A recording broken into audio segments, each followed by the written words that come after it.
Мен албетте азыркы маселеге эмес, мурунку маселе боюнча айтып коеюн деп атам.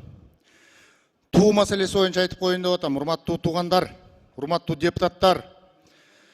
Мен биринчи өзүмдү айтып коеюн. Эл менен жолугушууда жүрүп, бул бүгүнкүгө кирмек эмес, эч ким билген эмес.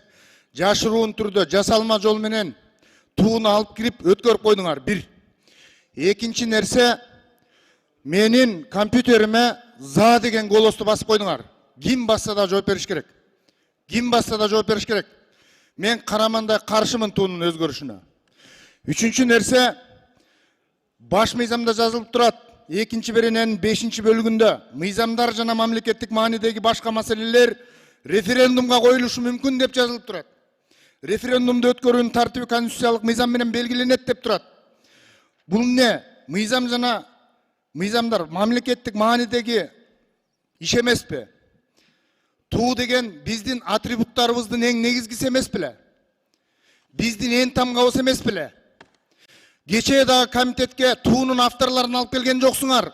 Муну дагы алешемдик менен, алдамчылык жол менен өткөрүп алдык. Бул эмне деген маскара постчулук? Эмне деген көз боемочулук? Эмне деген абийирсиздик?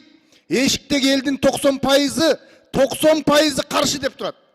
Не кулагыбыз укпай, кулагын асып жүрүп укпагандар, көздөрүн ачып жүрүп уктагандар биз болуп атабыз.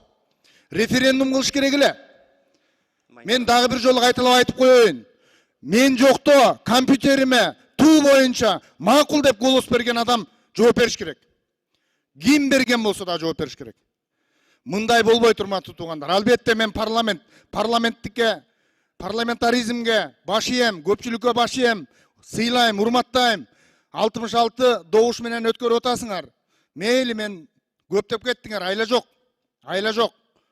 Бирок эл менен эсептешпей койдук. Ушул жерде эл бизди тууну барып каалагандай өзгөртүп, каалагандай добушуңарды бергиле деп шайлаган эмес болуш керек деп ойлойм мен. Рахмат баарыңыздарга, бар болуңуздар.